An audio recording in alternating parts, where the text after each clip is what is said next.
We have with us in the studio this morning Mr.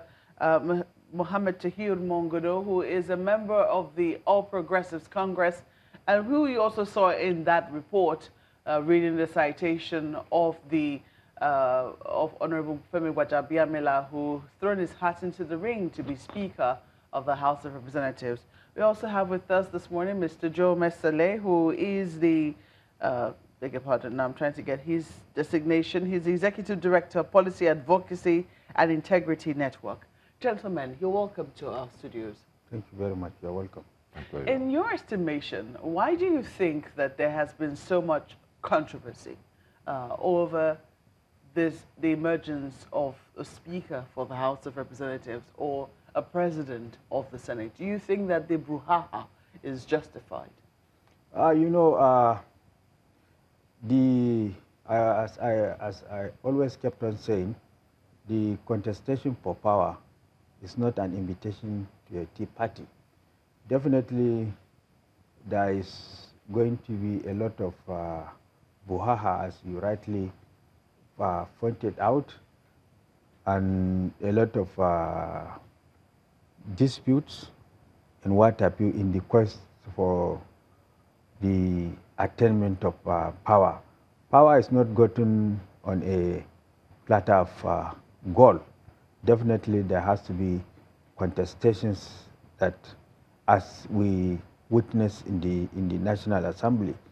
So it is not something that is abnormal that is playing out in the National Assembly. It is not an invitation to a tea party. Would you say it is particularly heightened this time around, considering the, should we say, cloak and dagger politics we saw for the emergence of the leadership of the National Assembly, especially the 8th National Assembly? Is it heightened, or is it in our eyes that it seems like it's a little, perhaps the stakes are a little higher? What is your opinion on your impression? Yeah, basically the parliament is very important. Yes. Though the parliament is made up of members of different political parties, but when they come together into the parliament, to us, is one house. To the Nigerian people, is one house. Of course, we are going to come with a vehicle to the house, but the vehicle that drives to the house does not matter. The issue of party endorsing candidate here and there should not really arise. The people of Nigeria, as represented by the parliament, should be allowed to choose from among themselves the most popular among themselves. Of course, there will be agitations, and from various points of view, from geopolitical zone point of view, there are agitations from those angles. Those are the agitations that should look at. Those are the agitations that should define the leadership of the National Assembly. But the leadership of the National Assembly is very key and very important to the working of a good federal government. So the executive should have a good relationship with the parliament, but the parliament should not be the handpicked of surrogate of executive from party views. We should allow members who have been elected from various constituencies, from 360 constituencies into the House of Reps, from 109 constituencies into the Senate. These are mature representatives of Nigerians who, I believe, should be able to discuss and choose their leaders. By your submission, would you say then that if somebody from the opposition emerges as Speaker or President of the Senate, would you say that that is that is normal under our democratic system? It's democracy. It's democracy. It can happen. It's not abnormal. It can happen. It's a function of give and take. The people in the Senate can decide that the guy from the minority has a better leadership quality to lead the parliament going forward. This is in spite of whether or not the party has, the ruling party has a majority. It is not guaranteed that when you have a majority, that you are going to have the vote of everybody. It is going to still go to vote. Individuals are going to have their opinion expressed via their vote. So that you are majority, you are 60% in the parliament, does not mean that when you go to the pool, the 60% are going to be in one place. No. The 60% are still going to be represented as individuals. I take it that you disagree with him. I totally disagree with him, because the Constitution is very clear and ambiguous as to the way and manner the leadership of the National Assembly emerges. Yes, every member of the National Assembly, whether in the Senate or in the House of Representatives, has the constitutional right to aspire to be a presiding officer. That is not in dispute. The Constitution is very clear and unambiguous. But we are talking about the best parliamentary practice that is obtained in other climes. It is very, very abnormal for a party that is in majority for it to sit the presiding officer position to a minority party. It is never done anywhere in the world. The best parliamentary practice is for the party that has majority in parliament to produce the leadership of parliament. So it should not be an exception in Nigeria, because if it happens in Nigeria, it's an aberration that needs to be corrected, as it happened in the 8th Assembly, where the Deputy Senate President happens to come from the PDP. It's an abnormality and it's an aberration that has to be corrected, and my party, APC, this time around in the 9th Assembly, will make sure that such an aberration does not happen. Just wondering then, I mean, you have said that the ruling party should produce most of the presiding officers, of course, apart from the role of minority whip or minority yes. minority leader. Just wondering then, within the party, within the leadership of the party, why does it seem like as if the influence for who would emerge as Speaker or Senate President is coming from the party, not from amongst the members themselves within the House or within the Senate? I mean, aren't they old enough or mature enough to decide who would lead them in their best interest within these two chambers? You know, the party normally guides the process, because Nigeria is a heterogeneous society that consists of various tribes.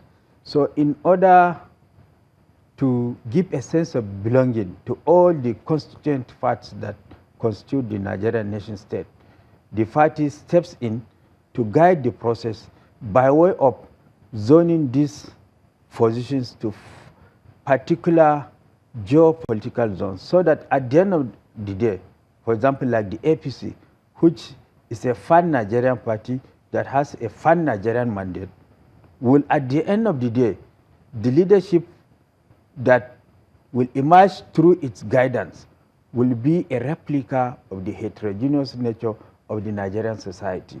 That is why the party intervenes with a view to guiding the process, and then zoning these offices to the various geopolitical zones without micromanaging the process.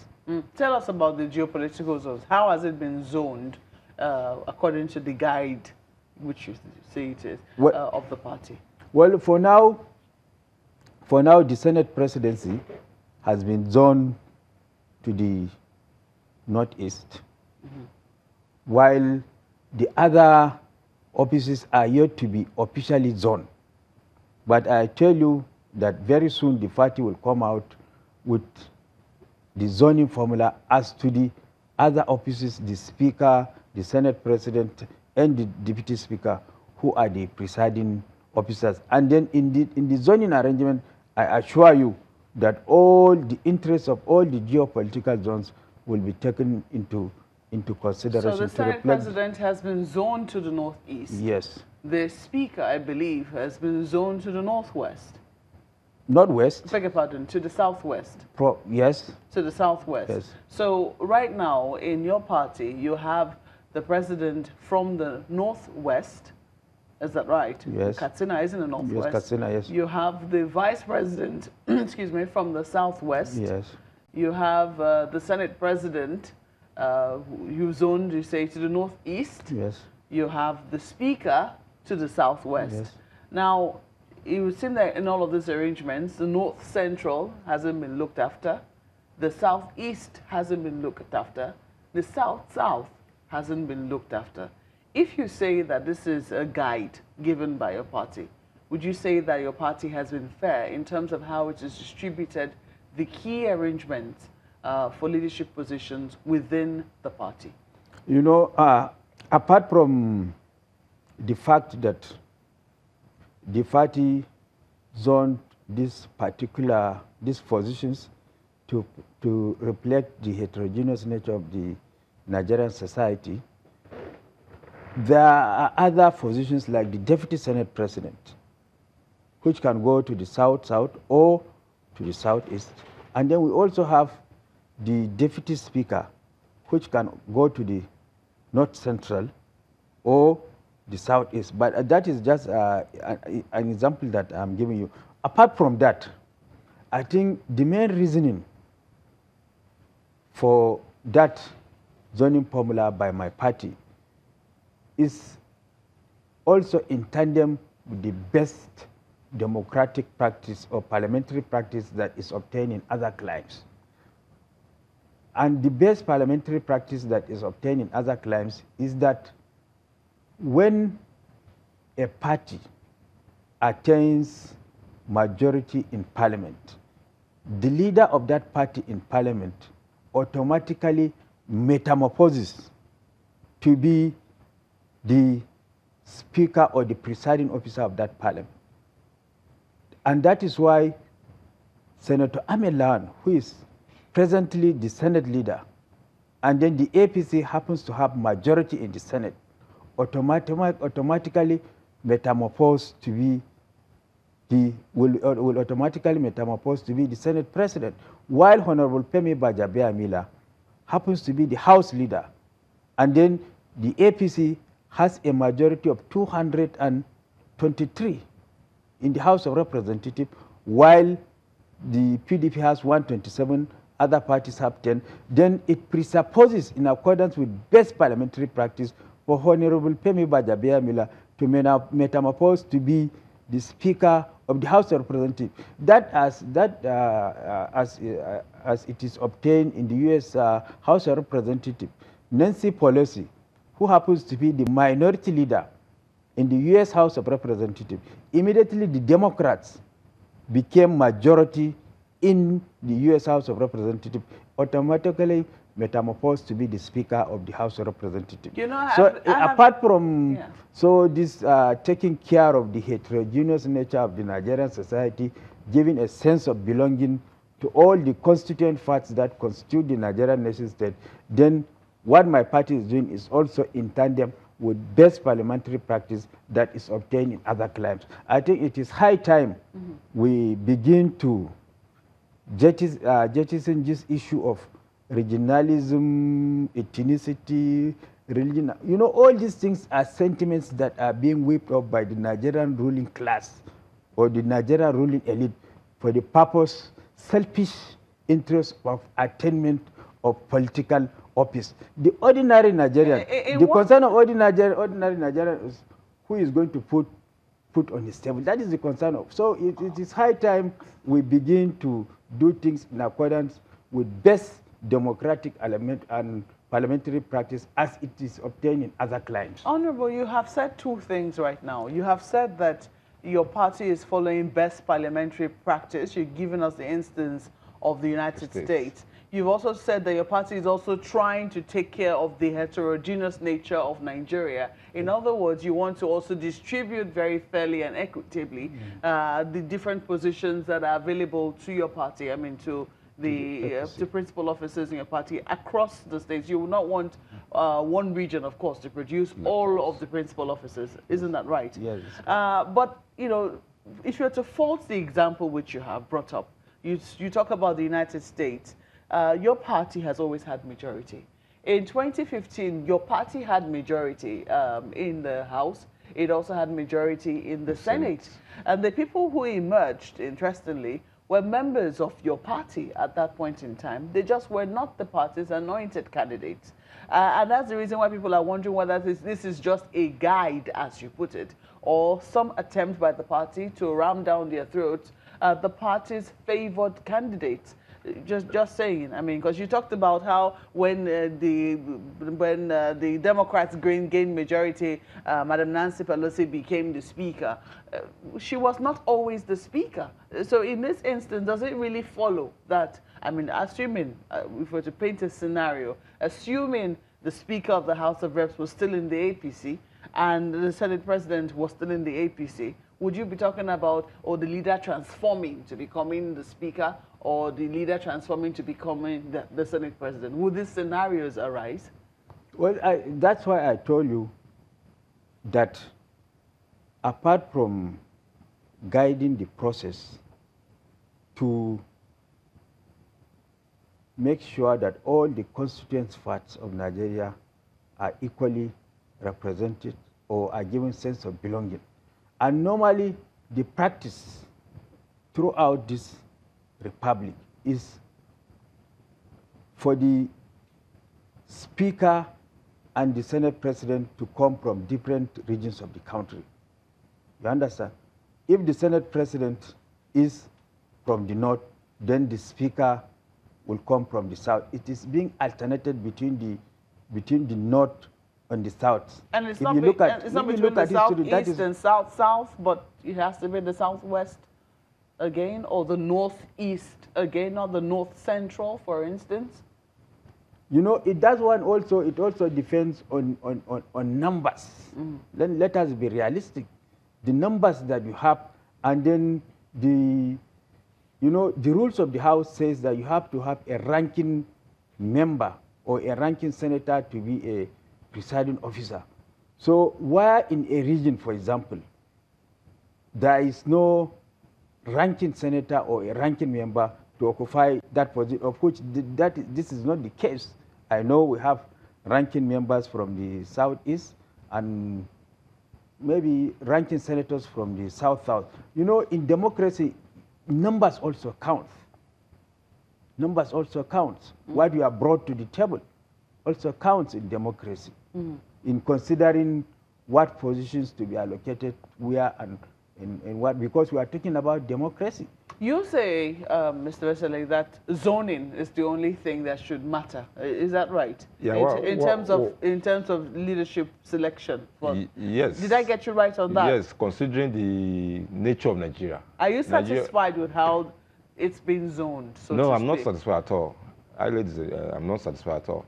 Basically, what is important is Nigeria is not America. In other climes that we talk about, we should talk about Nigeria clime.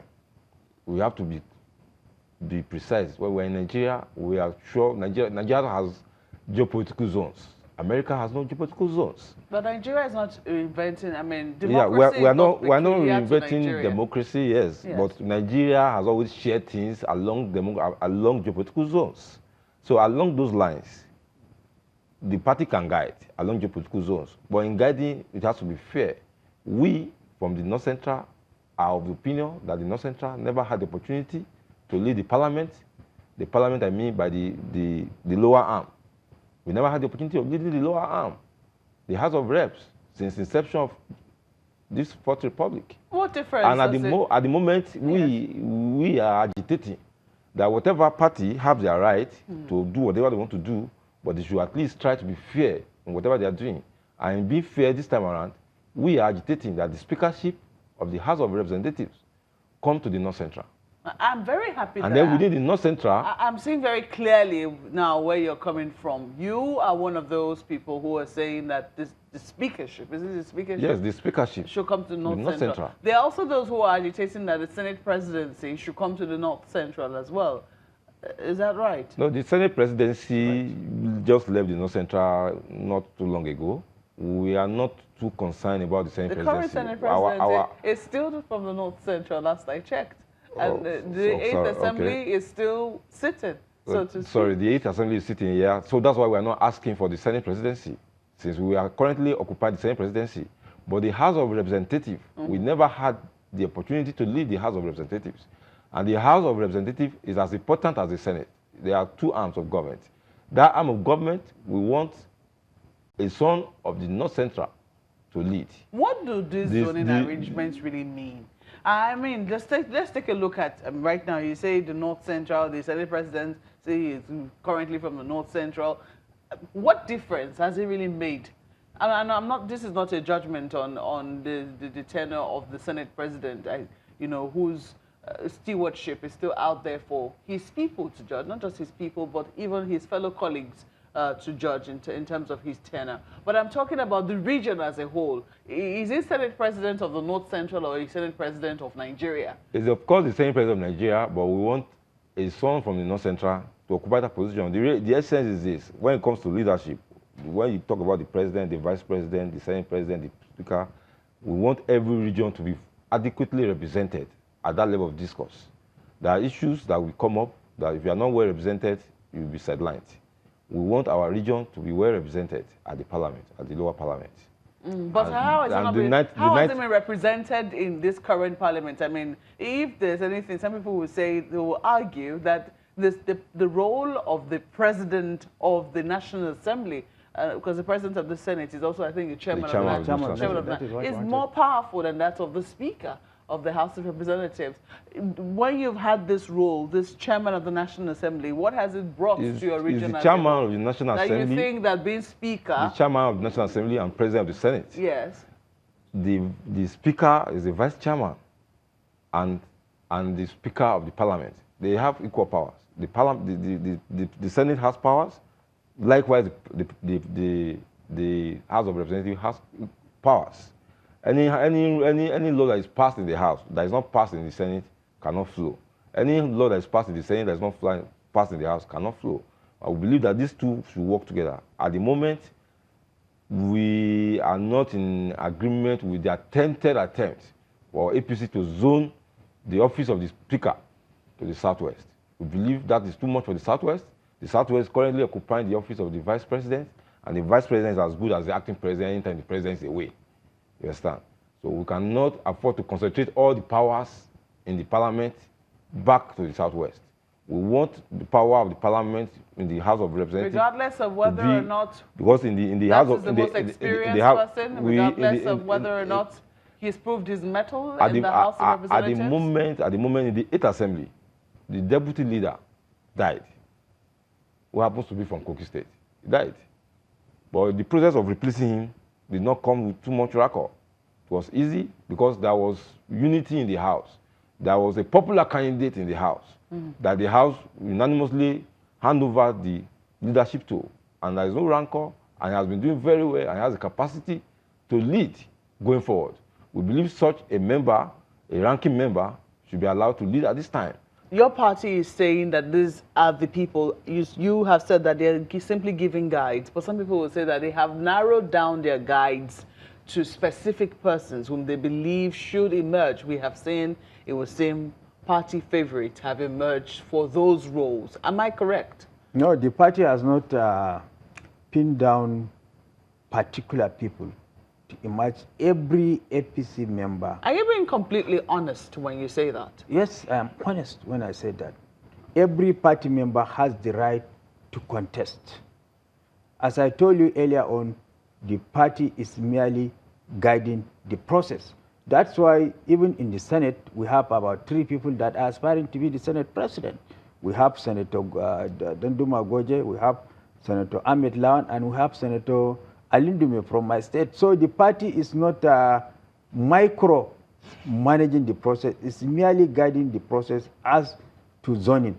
And then the APC as a party, we have our manifestos, we campaign on certain parameters, and therefore we cannot share these positions with an opposition party because they have programs that are clearly different and distinct from that of the Honorable, APC. with due respect to you, I do know that there are people, maybe they did not get the memo that this is just a guide. There are people who believe that the party has made up its mind on the people that it wants to be either Speaker or President of the Senate. And to that effect, they are saying that this time around, there will be no way the opposition is going to help produce any of the people who are going to emerge as Speaker or President of the Senate. They want open ballot as a result of that. What do you say to those people? Even throughout history in the National Assembly, in the election of the leadership, as per our rules, though our rules, there are also other methods of balloting. Is often ballot that open secret ballot that we are conducting. So so long as the rules are not amended, it has to be secret ballot. But if the rules are amended to be open ballot, then we can. Do you think a secret ballot, open ballot, well, beg your pardon, secret ballot now, will it work for what your party intends this time around? Well, I think even it's a question of engagement. It's a question of consultations amongst the membership of the party and the leadership of the party, so that at the end of the day, those that are going to emerge as leaders of the party is a consensus at idem of the membership and the leadership of the party. And this time around, I think the party members are going to be loyal to the direction of the party, having regard to what transpired in the 8th Assembly. For example, I was also contesting to be the Speaker of the House of Representatives, but immediately my party zoned the position of Speaker to the Senate of the Senate President to the notice. I stepped down my ambition because there is no way the Speaker and the Senate President can come from the APC. We'll see how that eventually. Member, yes. I stepped down my ambition. We'll see how that eventually proceeds. But you know, Mr. Mesele, you are agitating that somebody. I'm sure you're not just hoping that this will be thrown open to the North Central, to everybody from the North Central. I'm sure you have a candidate in mind. Stakeholder from the North Central. Yes. We are rallying our support together to see how a North Central person emerges. Although at the moment we have narrowed down on an APC person, not because an APC, but we believe that it's very popular and it should be supported to emerge as the Speaker of the House, so that we have a House that will not have serious problem. We will not go through what we went through during integrity, during all the various houses where we had issues, busting, feasting here and there. We want a popular candidate. A popular candidate, we have no recourse to any region. But our region has a very popular candidate who we believe can do it, who we believe the people should support to emerge as the next Speaker of the House of Representatives. And if the party is not zoning it that way, what happens? The party zoning, like my colleague said, is just guide. Your colleague, are you a member of the APC? My colleague on this platform at the moment. Okay. They can only guide. They cannot direct. The House of Representatives have people who are representing various constituencies, who have mandate, who have right to protect. The party can only guide, cannot enforce. This is what you do or this is what don't do.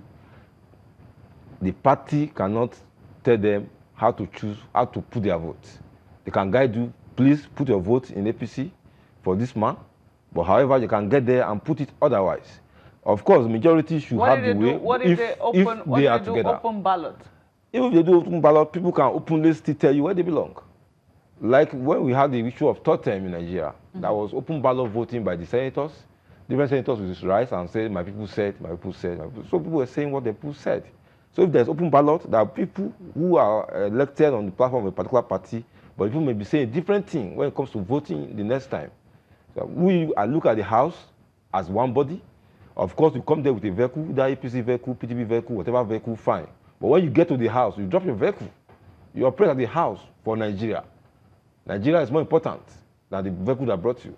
After all, when they are in the House, they keep jumping to different political parties and all that. So at the time, you don't even know which party is majority or minority. We know that there's a case in court over that, and we know that Justice Okonabang might be given his ruling sometime very soon, but let us see how that eventually transpires. Well, in the meantime, we have to thank you, gentlemen, for coming on this program this morning. Honorable Mohammed Tahir Mongono is a member of the All Progressives Congress and also a member of the House of Representatives. We also had with us Mr. Joe Mesele, who is Executive Director, Policy Advocacy and Integrity Network. Thank you, gentlemen, for coming on Sunrise today.